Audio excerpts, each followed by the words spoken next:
जय हिंद दोस्तों, मेरा नाम है वेदश्री त्रिवेदी और हम लोग इस समय पढ़ रहे हैं corporate accounting. BCom third year के स्टूडेंट्स जो कि कानपुर यूनिवर्सिटी में पढ़ रहे हैं, या फिर बीकॉम सेकंड सेमेस्टर के स्टूडेंट्स जो कि लखनऊ यूनिवर्सिटी के में पढ़ रहे हैं, इनके लिए कारपोरेट अकाउंटिंग एक कंपलसरी सब्जेक्ट के रूप में इनको पढ़ना होता है और मोस्ट इम्पॉर्टेंट इनका सब्जेक्ट है ये। क्यों इतना कह रहा हूँ मोस्ट इंपॉर्टेंट है? क्योंकि बीकॉम थर्ड ईयर में आपका एक न्यूमेरिकल पेपर है, अगर आप मार्केटिंग ग्रुप लेते हैं, वो है कारपोरेट अकाउंटिंग, और यहाँ पर न्यूमेरिकल क्वेश्चंस ही ज़्यादा पूछे जाते हैं। अगर मैं बात करूँ बीकॉम सेकंड सेमेस्टर की, तो यहाँ पर 150 क्वेश्चन ऑब्जेक्टिव टाइप के पूछे जाएंगे और उसमें से 75 क्वेश्चन के सही आंसर देने वाले बच्चों को पूरे नंबर भी मिल जाएंगे। और सिलेबस जो है उसमें मैक्सिमम पार्ट इतना ही है: issue, forfeiture and re issue of shares, types of companies, उसके बाद में आपका issue of debentures, redemption of debentures and amalgamation of companies. तो मतलब छोटा सा सिलेबस है।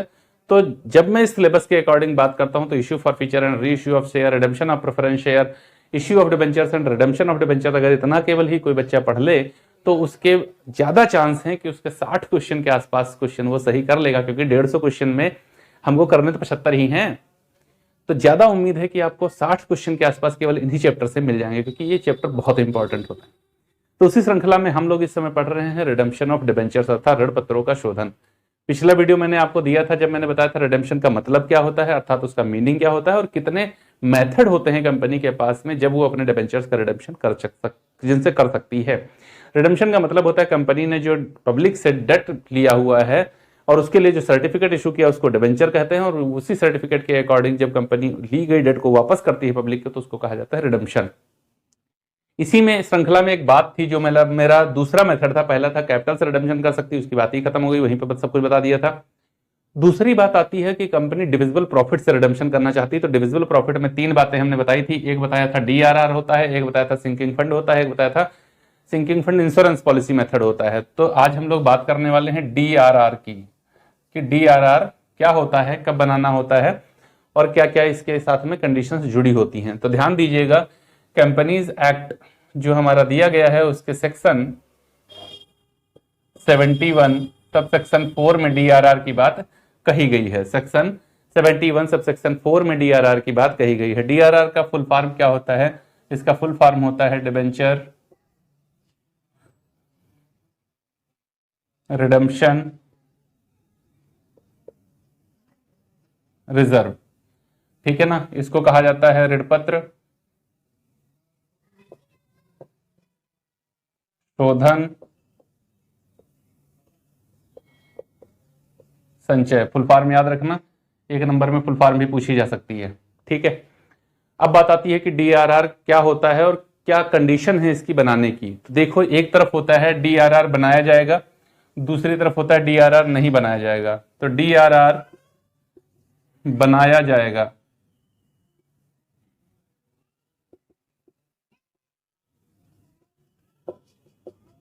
दूसरी तरफ बात करेंगे डीआरआर नहीं बनाया जाएगा।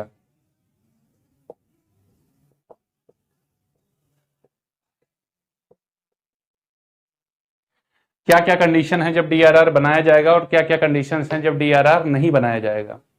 तो पहली कंडीशन होती है, अगर कंपनी 18 महीने से कम के लिए डिबेंचर्स इशू कर रही है तो उसको डीआरआर बनाने की आवश्यकता नहीं है। क्या है? लेस देन 18 मंथ्स अगर कंपनी डिबेंचर्स इशू कर रही है, 18 मंथ्स, अगर 18 महीने से कम समय अवधि के लिए कंपनी अपने ऋण पत्रों का निर्गमन कर रही है तो इस दशा में उसको डीआरआर बनाने की आवश्यकता नहीं है। फिर वो चाहे पब्लिक कंपनी हो, चाहे प्राइवेट कंपनी हो, चाहे कोई वित्तीय संस्थान हो, कोई भी हो, उसको डीआरआर बनाने की आवश्यकता नहीं है। दूसरी कंडीशन में आरबीआई के द्वारा रेगुलेट की जा रही आपका अखिल भारतीय वित्तीय संस्थान, अखिल भारतीय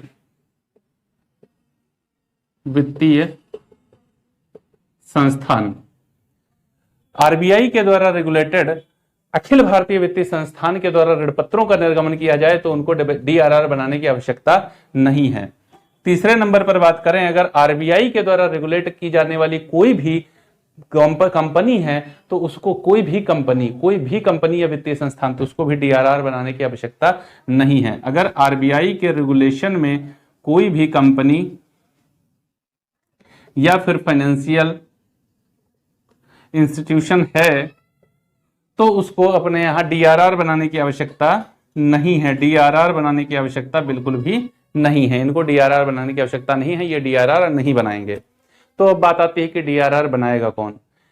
सभी की सभी प्राइवेट सेक्टर में काम करने वाली प्राइवेट कंपनीज और पब्लिक कंपनीज। प्राइवेट सेक्टर का मतलब है जिनका रेगुलेशन आरबीआई के द्वारा नहीं किया जा रहा है, जिनका रेगुलेशन कंपनी लॉ के द्वारा किया जा रहा है, सेबी की गाइडलाइन जिनके ऊपर लागू होती हैं।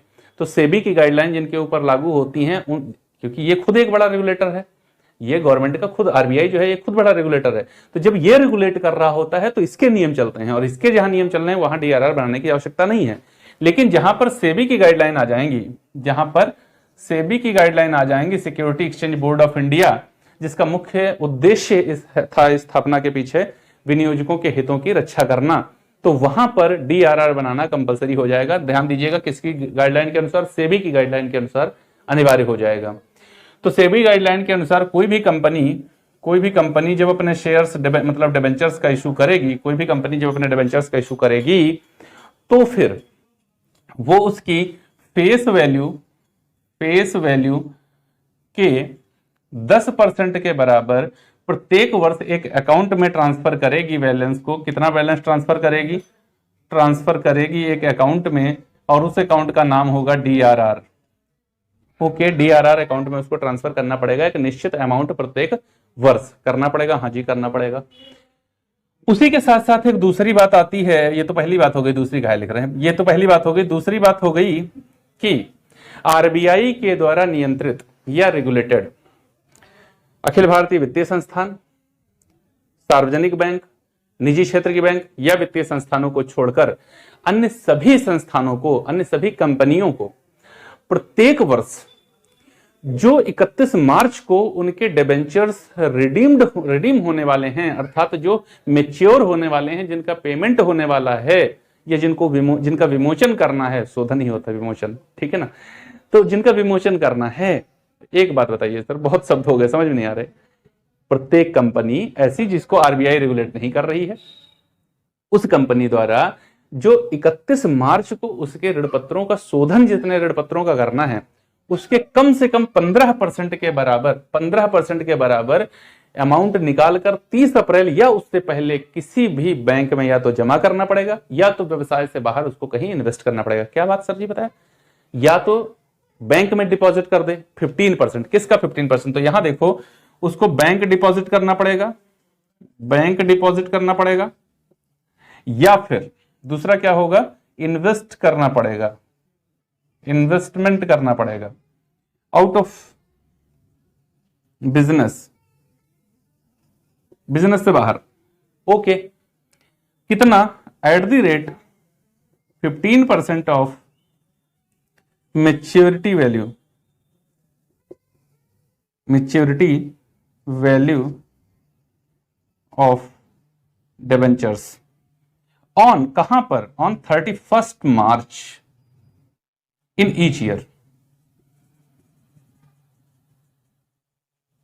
अब बात समझो, प्रत्येक कंपनी को 31 मार्च को समाप्त होने वाले वर्ष के लिए जो उसके डिबेंचर्स जिनका रिडेम्पशन करना है, अर्थात जिनका रिडेम्पशन करना है, उनकी जितनी भी मैच्योरिटी वैल्यू होगी उसके 15% के बराबर का एक अमाउंट निकालकर या तो किसी बैंक में डिपॉजिट करना पड़ेगा या तो व्यवसाय से बाहर कहीं उसको इन्वेस्ट करना पड़ेगा। और यह वैल्यू 15% से कम कभी भी किसी भी हालत में नहीं हो सकती। मान लो आपको 2 लाख रुपए के डिबेंचर्स आपके रिडीम करने हैं 31 मार्च को, तो इसका 15% निकाल दीजिए।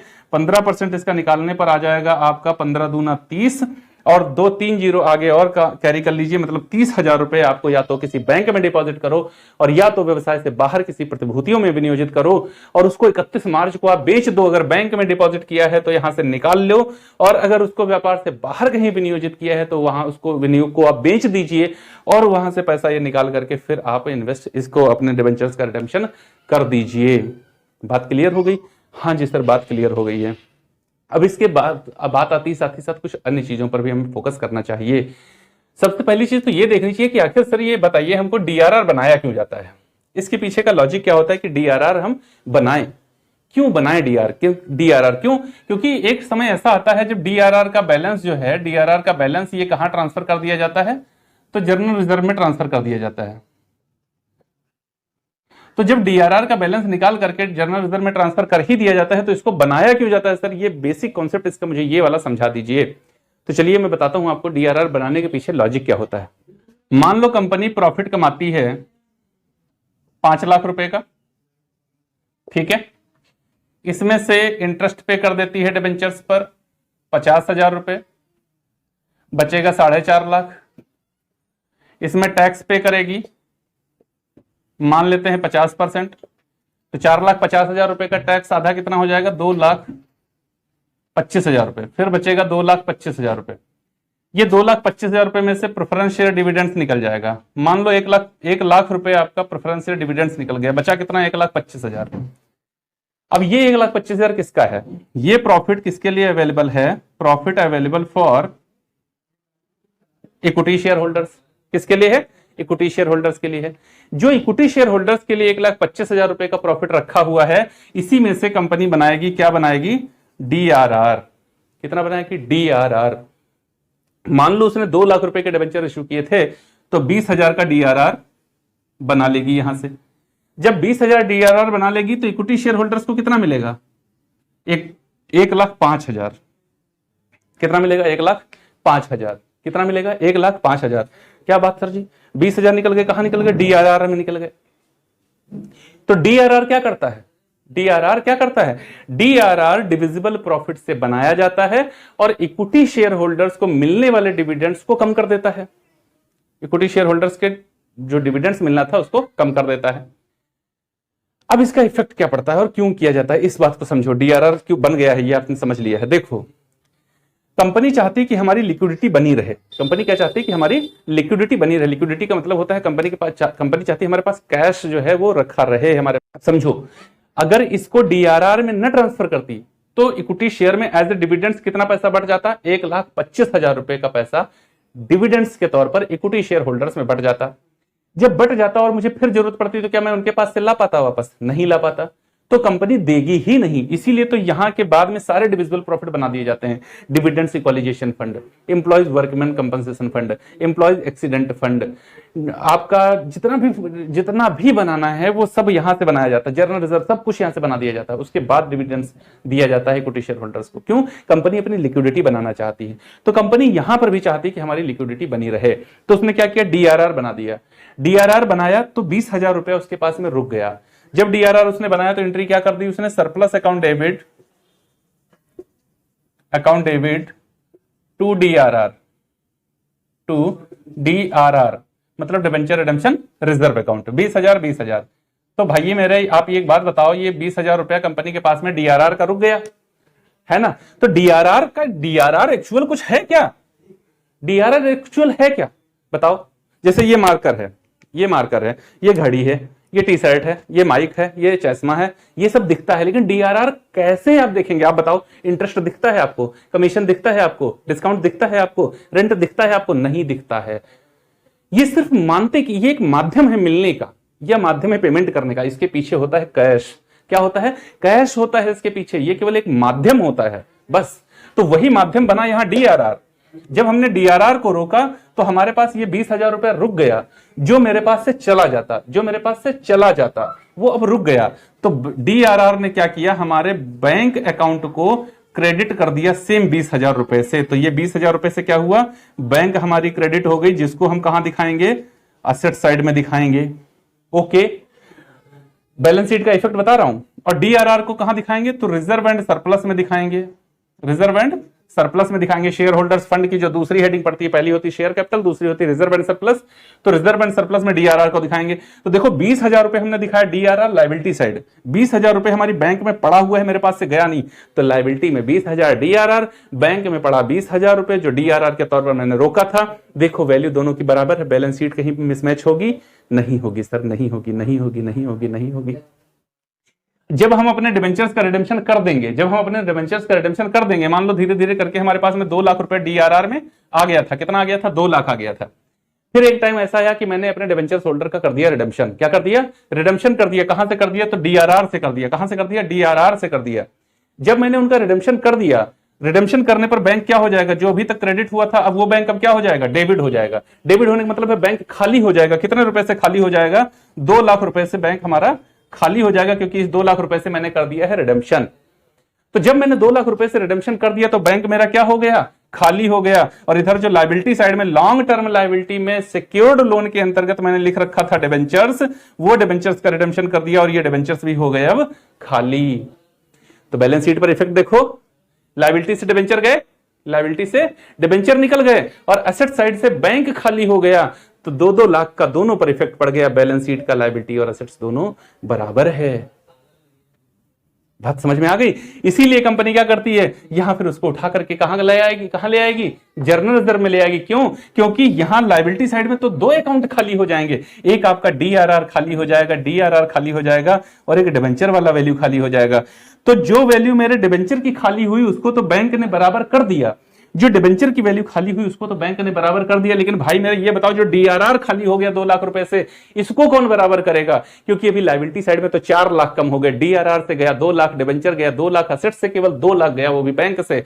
तो बताओ कैसे बराबर हो? तब मैं कहता हूं डीआरआर को ट्रांसफर किया जाएगा जर्नल रिजर्व अकाउंट में। डीआरआर अकाउंट डेबिट मतलब debenture redemption reserve account debit to general reserve.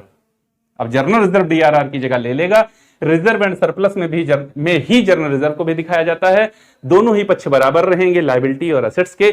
यह इसके पीछे का बेसिक कॉन्सेप्ट होता है कि डीआरआर हम क्यों बनाएंगे। इस वजह से डीआरआर बनाएंगे ताकि कंपनी के पास लिक्विडेशन बना रहे, मतलब उसकी तरलता बनी रहे, उसके पास में से पैसा जाने ना पाए, पैसा उसके पास रुका रहे, उस समय तक रुका रहे जब तक हम डिबेंचर्स का रिडेम्पशन नहीं कर देते। बाद में जब रिडेम्पशन कर देंगे तब डीआरआर को उठा करके हम जर्नल रिजर्व में ट्रांसफर कर देंगे। डीआरआर एक स्पेसिफिक रिजर्व होता है जिसका यूज केवल और केवल डिबेंचर्स के रिडेम्पशन के लिए ही किया जा सकता है, अन्य किसी के लिए इसका यूज नहीं किया जा सकता। तो उम्मीद है मेरे भाई आपको ये वीडियो बहुत अच्छी लगी होगी और बहुत ही आसानी के साथ इसका बेसिक कॉन्सेप्ट आपको समझ में आया होगा।